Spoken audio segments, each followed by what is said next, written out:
Get your math on. Get your math on. Get your math on. Get your math on. Get your math on. Get your math on.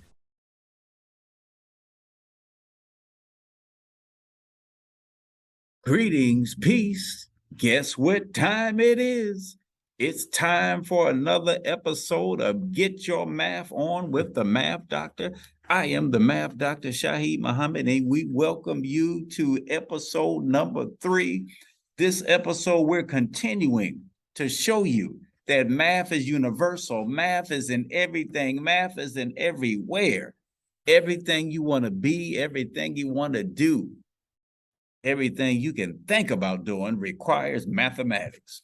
So last episode, we were talking about the math in sports. We were talking about basketball. We were talking about tennis. We were talking about martial arts, boxing. Math was in every sport.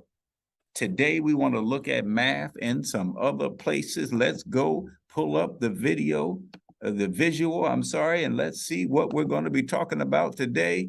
Bam!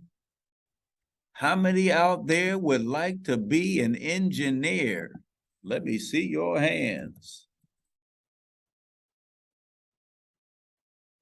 All my engineers and future architects in the house, put your hand up, put your hand up.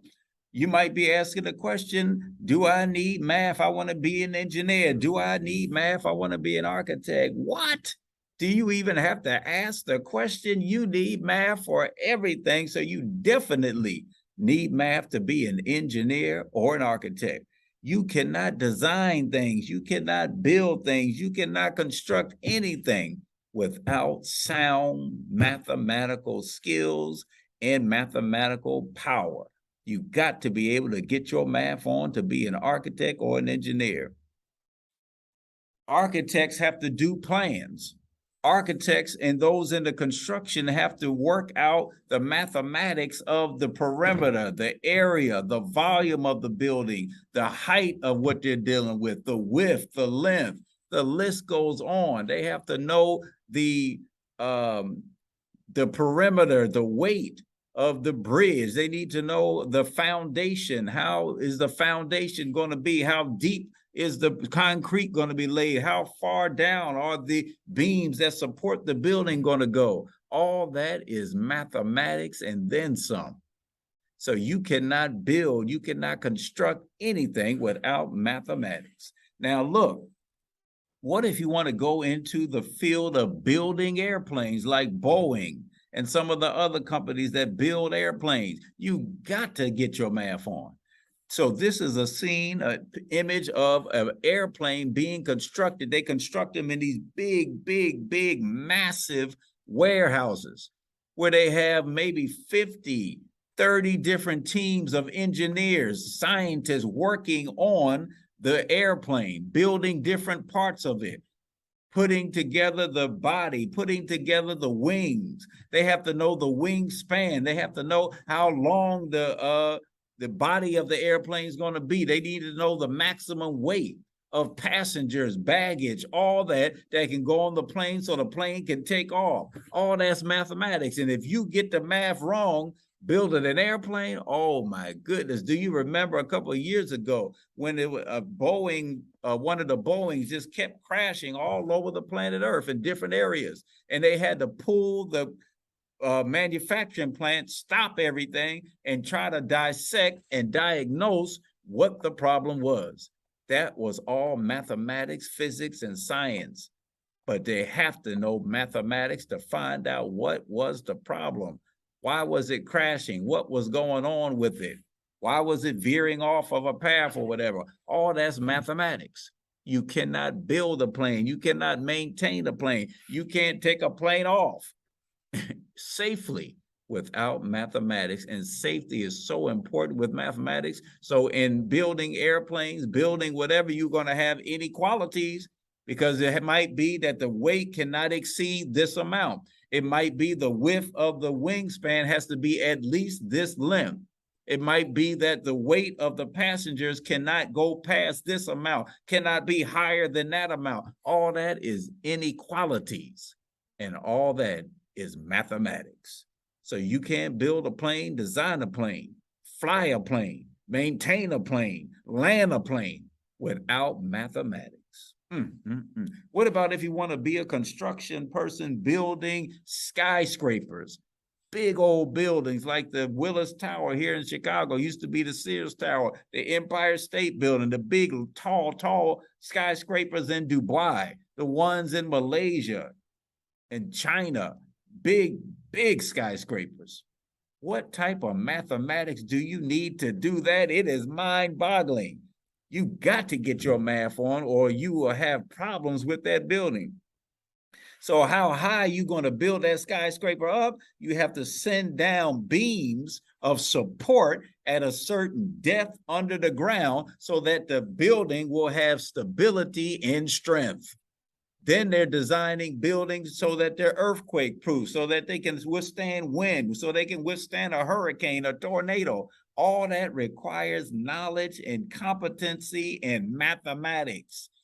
When you go up into a building that's very high, you have an elevator. Somebody had to design that elevator. They have to know the capacity of the elevator. How many people can fit in there? How many printers can get pulled inside there? Copy machines, whatever.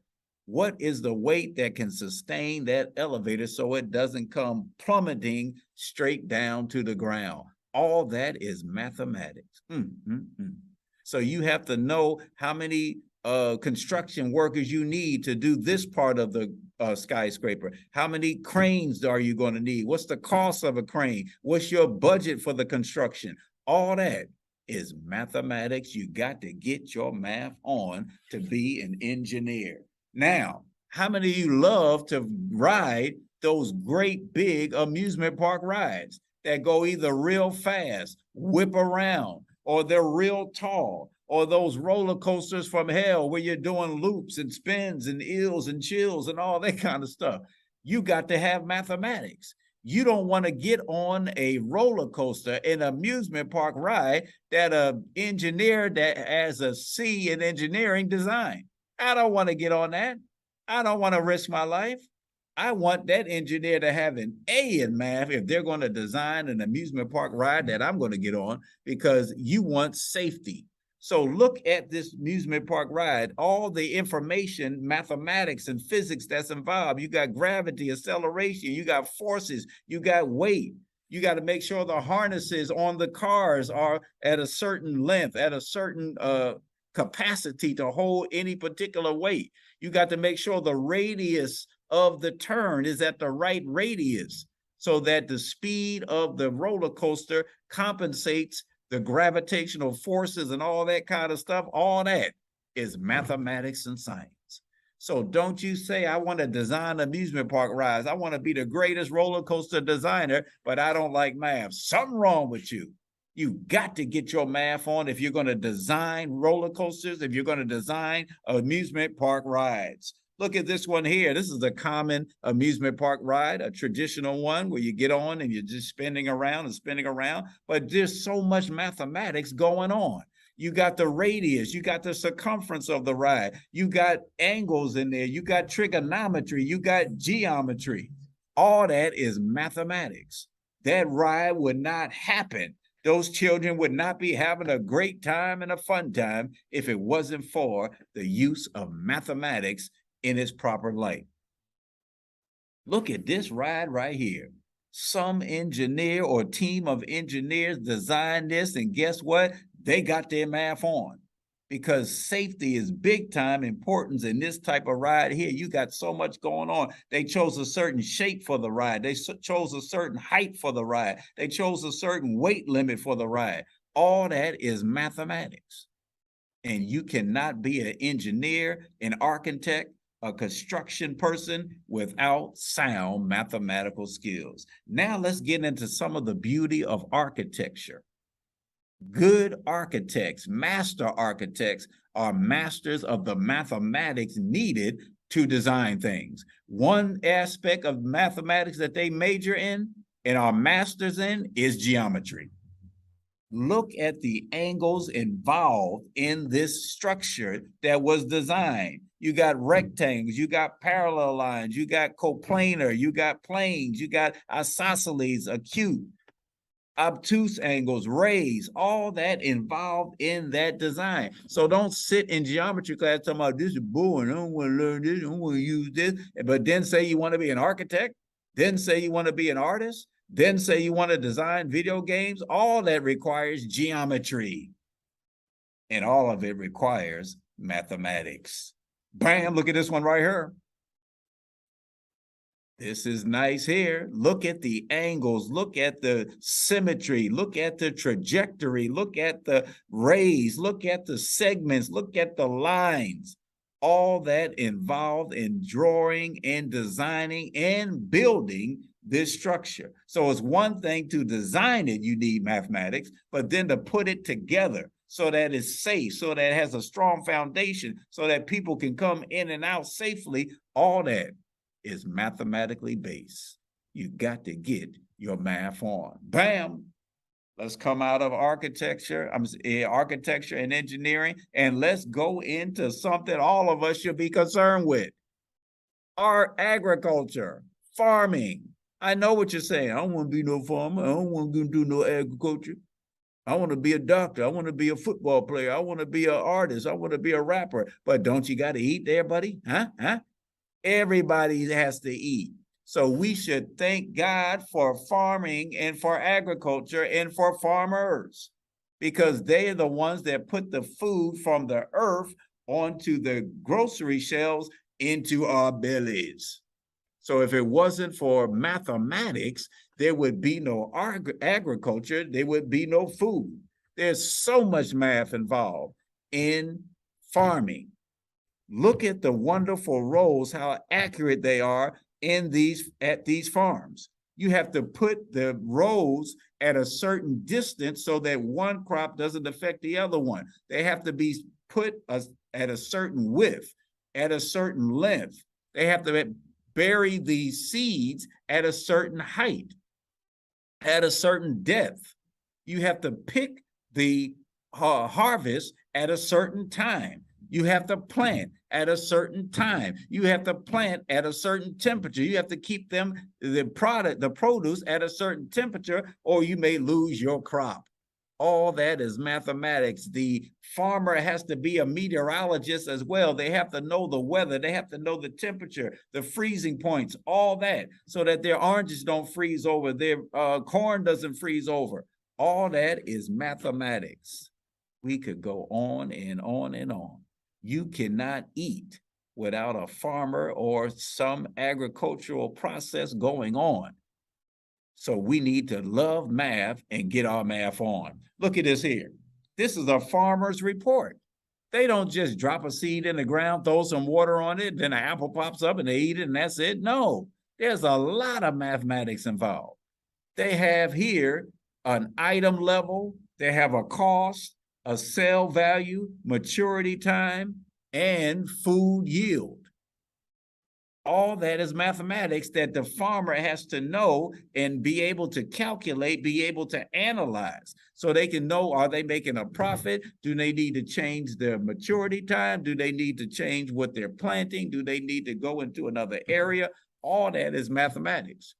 Profit equals income minus expensive. It is a mathematical formula.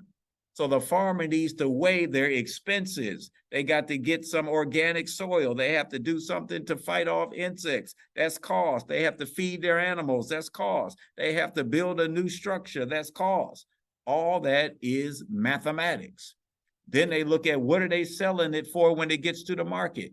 All that's mathematics. Are they bringing in a profit? This is a greenhouse or a hoop house. Someone had to build that hoop house. Someone had to design this, and it's in the design of a semicircle. Why did they choose that as opposed to a rectangular building, a prism? Why? Is enough sunlight getting in there? Is it heated enough when the wintertime comes if they're in a winter environment? All that is mathematics they have to know. Is it going to grow too high where they might have to get a bigger structure for a ceiling? Mathematics is involved in agriculture. You cannot be a farmer and not get your math on.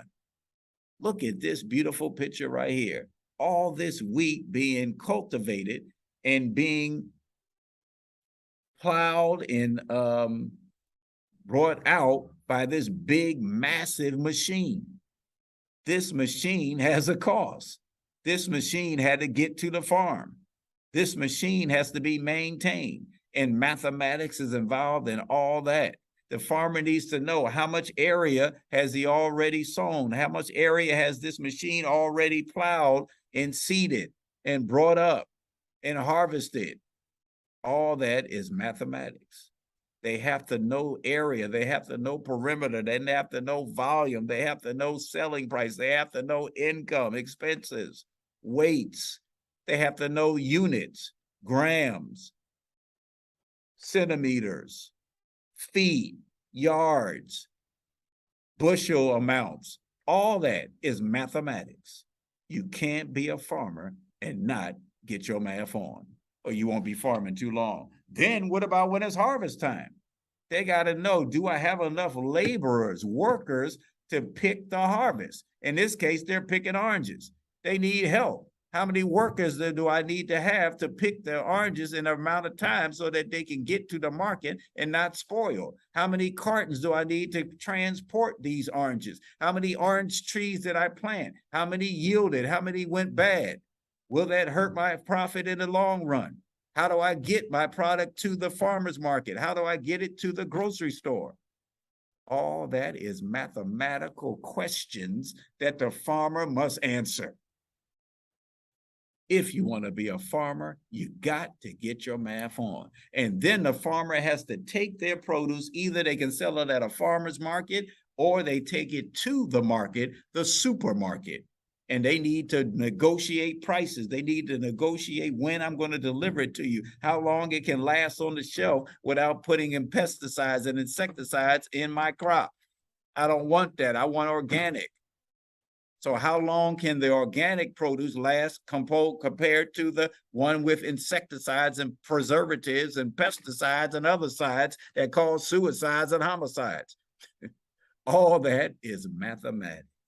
You cannot be a farmer family without mathematics.